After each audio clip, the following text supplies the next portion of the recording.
স্বামীর সঙ্গে নতুন জীবনের স্বপ্ন দেখেই ভালোবেসে সংসার শুরু করেছিলেন জায়েদা বেগম, কিন্তু সেই সংসারই হয়ে ওঠে তার জীবনের শেষ ঠিকানা। নিখোঁজের প্রায় ২০ দিন পর মৌলভীবাজারের রাজনগরে নিজ বাড়ির উঠানের প্রায় ৮ ফুট নিচ থেকে উদ্ধার করা হয়েছে তার মাটিচাপা মরদেহ। এ ঘটনায় স্বামী ও এক আত্মীয়কে গ্রেফতার করেছে পুলিশ। সোমবার দুপুরে রাজনগর উপজেলার করিমপুর চা-বাগান এলাকায় নির্বাহী ম্যাজিস্ট্রেটের উপস্থিতিতে বাড়ির উঠান খুঁড়ে জায়েদা বেগমের মরদেহ উদ্ধার করা হয়।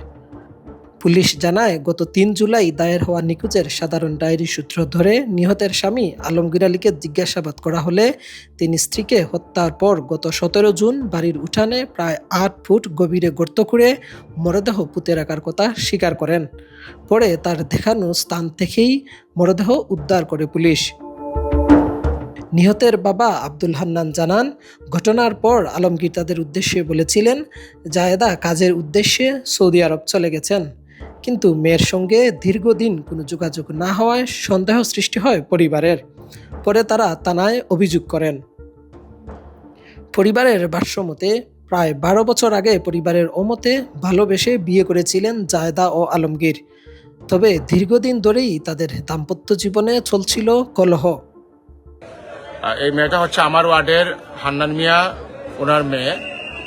এই মেয়েকে আমরা আজকে প্রায় ২০ থেকে ২২ দিন যাবৎ হবে মেয়ের ফ্যামিলির সাথে কোনো যোগাযোগ নেই, যার কারণে আমরা গত কয়েকদিন যাবৎ এখানে আসা যাওয়া করতেছি। মেম্বার সাহেবের মাধ্যমে ওনাদের এলাকার মায় মুরব্বীদেরকে নিয়ে আমরা অনেক সময় বসেছি আমাদের মেয়ের জায়েদা বেগমের খোঁজের জন্য, কিন্তু আমরা খোঁজ না পাওয়াতে আমরা রাজনগর থানা জিডি করার এক পর্যায়ে ঘাতক স্বামী এই আলমগীরকে মেম্বার সাহেবের মাধ্যমে প্রশাসন গ্রেপ্তার করতে সক্ষম হয় এবং তার পরবর্তীতে আরো ৩ জনকে প্রশাসন গ্রেপ্তার করেছে।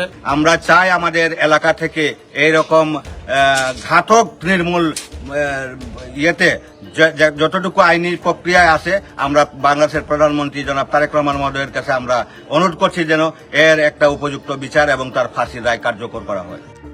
এ ঘটনায় আলমগীর আলী ও তার চাচাতো ভাই মোহাম্মদ জালালকে গ্রেফতার করেছে পুলিশ। পুলিশ সুপার মনিরুল ইসলাম জানান, প্রাথমিকভাবে পারিবারিক কলহের জেরে হত্যাকাণ্ডের ঘটনা ঘটেছে বলে ধারণা করা হচ্ছে, তবে তদন্ত শেষে মৃত্যুর প্রকৃত কারণ নিশ্চিত হওয়া যাবে। ভিকটিম জায়েদা বেগমের বাবার দায়েরকৃত জিডির পরিপ্রেক্ষিতে পুলিশ তার স্বামী আলমগীরকে জিজ্ঞাসাবাদ করে। প্রথমে সে বলে যে তার ওয়াইফ বিদেশে চলে গেছে, কিন্তু পুলিশের সন্দেহ হলে তাকে ব্যাপক জিজ্ঞাসাবাদ করা হয় এবং পরবর্তীতে সে স্বীকার করে যে তার ওয়াইফকে মেরে ফেলেছে এবং সে কোথায় লাশ তার বাড়ির উঠানেই লাশ দাফন করেছে। দাফন বলতে পুঁতে রেখেছে। পরবর্তীতে আমরা এক্সিকিউটিভ ম্যাজিস্ট্রেটকে সাথে নিয়ে তাকে তার দেখানো মতেই তার জায়গা যেখানে দেখিয়ে দিচ্ছে সেখানে আমরা মাটি খুঁড়ে লাশটা উদ্ধার করেছি।